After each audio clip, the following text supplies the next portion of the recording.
Review of Meditations by Marcus Aurelius.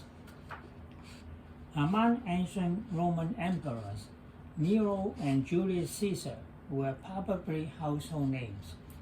Most people can relate some things these emperors were known for.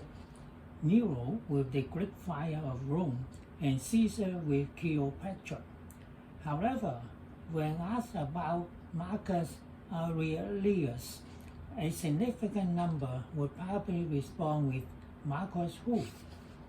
Until about 2 years ago, I would be among the Marcus who group. Indeed, I have visited Rome no less than 4 times. Every time I pass through Capitoline Hill, I hardly notice the replica of the equestrian statues of Marcus Aurelius on Capitoline Hill, because I did not know anything about him. It was sometime in 2019 when I became interested in Stoicism and I became aware that meditation by Marcus Aurelius is regarded as a great book, and Marcus Aurelius has the reputation as a philosopher king. The version I read was translated by Gregory Hayes.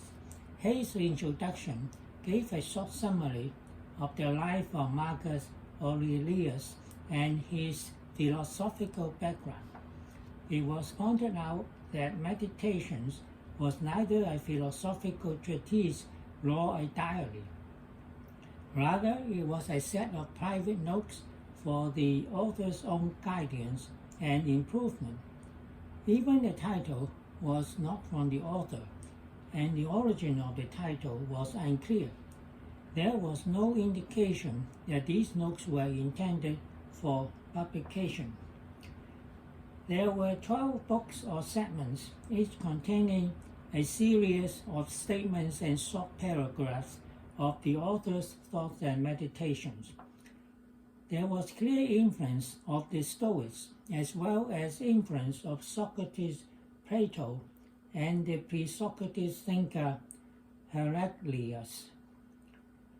Although there was no evidence that the Stoic philosophers and Marcus Aurelius were aware of Confucius, their teachings in regard to how to live a good life has similarities with those of Confucius. Indeed, there are scholarly articles expounding the similarities. Here's an example. Confucius said, "Recompense hatred with justice, and recompense kindness with kindness." And Marcus Aurelius said, "What if someone despises me? Let me see to it. But I will see to it that I won't be found doing or saying anything contemptible. What if someone hates me? Let me see to that. But I will see to it that I'm kind and good-natured to all and prepared to show even the hater where they went wrong, not in a critical way or to show off my patience, but genuinely and usefully." While similarities were many, there was a noticeable difference in that Marcus repeatedly emphasized the insignificance of individual human life in the vast scheme of the universe. Indeed, it has been pointed out that Marcus does not offer us a means of achieving happiness, but only a means of resisting pain. Here are some examples from Meditations. Quote, "In short, know that human lives are brief and trivial.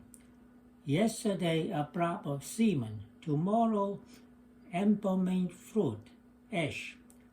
To pass through this brief life as nature demands, to give it up without complaint. Like an olive that ripes and falls, praising its mother, thanking the tree it grew on. This is from Meditations, Book 48. Quote, "Our lifetime is so brief, nothing to be excited about. Consider the abyss of time past, the infinite future. 3 days of life or 3 generations, what's the difference?" From Meditations, Book 4. Quote, "Soon you'll be ashes or bones, a mere name at most, and even that is just a sound, an echo. The things we want in life are empty, stale, trivial." For Meditations, Book 533. To my knowledge, such melancholy sentiments were not found in the teachings of Confucius. Regardless of their similarities and differences, the wisdoms of Confucius and Marcus Aurelius had come down through the ages, and humanity everywhere had benefited from them. In conclusion, Meditations is a timeless guide to resisting pain and live a virtuous life from a philosopher king.